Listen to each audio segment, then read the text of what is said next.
So without further ado, let's get into some tweets. So the first tweet today is a named tweet. It's called PewDiePie Proxy, and it goes like this. Moral panic is a modern religion. One form of moral panic could be casually described as the false messiah panic, in which people generate alarm over a personality that is too persuasive, too loved, and too successful. The fear of cult mentality holds merit. Yeah, so PewDiePie is a YouTube personality. Shout out to PewDiePie. He has about 100 million subscribers on his YouTube channel and has really brought a lot of light into the world of independent commentary. He mostly focuses on gaming, but he also handles some pop culture and internet culture elements. He's dabbled a little bit here and there into politics, but not too much. But he is a very persuasive personality.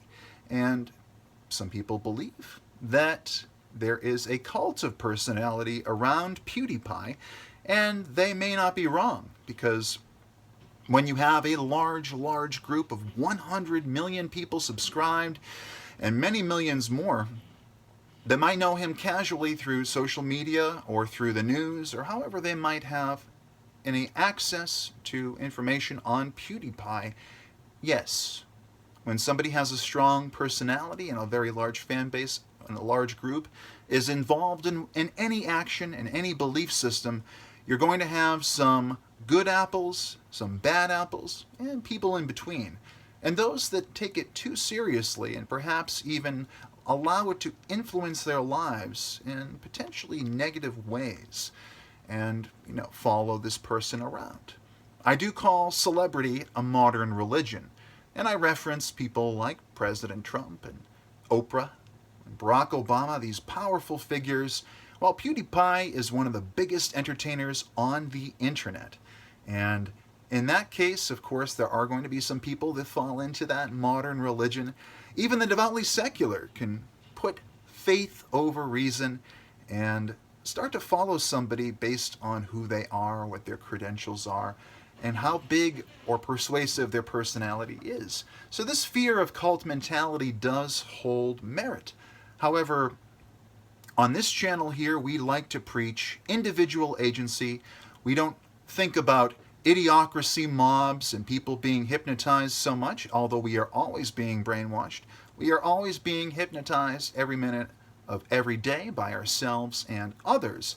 So it's something to keep in mind. But my default is to not try to mind read and not try to project what I believe about other people's opinions onto them, and not suggest perhaps what they call the third person effect, that other people, a third party, doesn't know or doesn't have information, assuming ignorance in other people.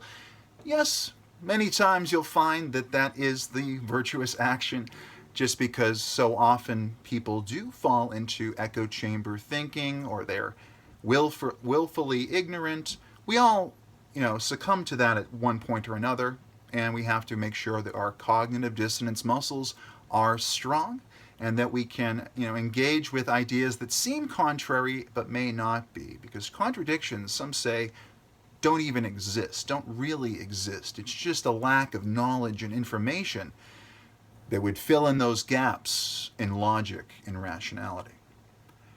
So, the false messiah panic.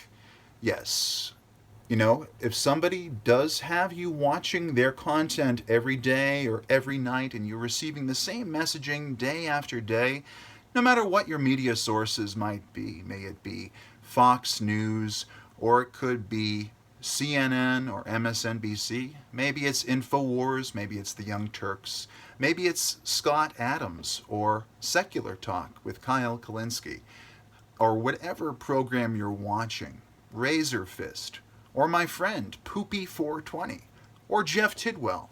Any of these figures could be considered too persuasive And the messaging could be considered destructive on a subjective basis by a number of people who see things through a different lens.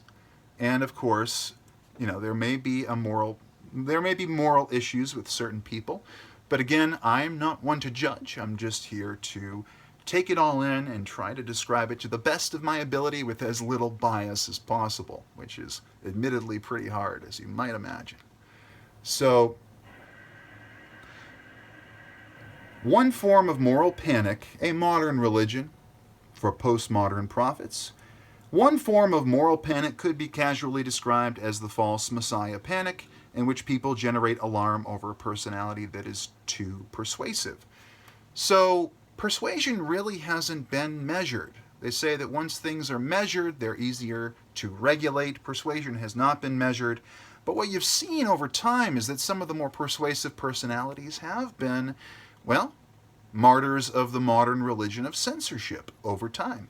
Because oftentimes their messaging conflicts with the messaging and the ideology of the service providers of these platforms. Sometimes there are contracts in place there. As some would say, some call it, I think this is a mold bug, my friend Spread could tell you. The cathedral, the people that are essentially a form of elite, they like to protect their elite status. They don't want new people coming in unless they've been approved, unless they've gotten their blessings from the prophets and the popes of the modern religion, that is, institutions, academia, media, and state.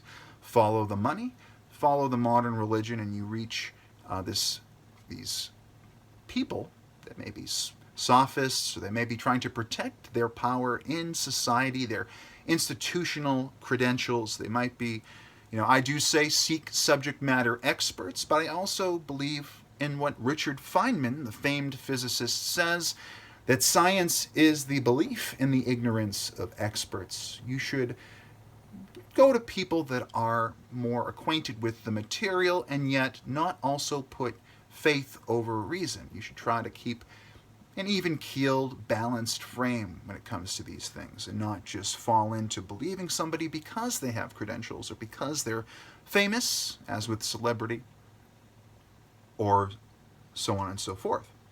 So, when someone is too loved, too successful, it can generate some panic, and the fear of cult mentality holds merit. So you could say that that's a cult. PewDiePie is a cult. And I assure you that PewDiePie himself would probably dissuade you of that notion, because anytime, again, that somebody has a large platform, they're going to attract all different kinds of followers and all different kinds of personalities that may see them in different ways and may interact and promote the material in ways that the original content creator might not have necessarily endorsed. But you say it's a cult. Well, for every positive, there is a negative. For every action, there is an equal and opposite reaction. So, if PewDiePie is a cult, is there an anti-PewDiePie cult as well? Think about that and get back to me in the comments section below.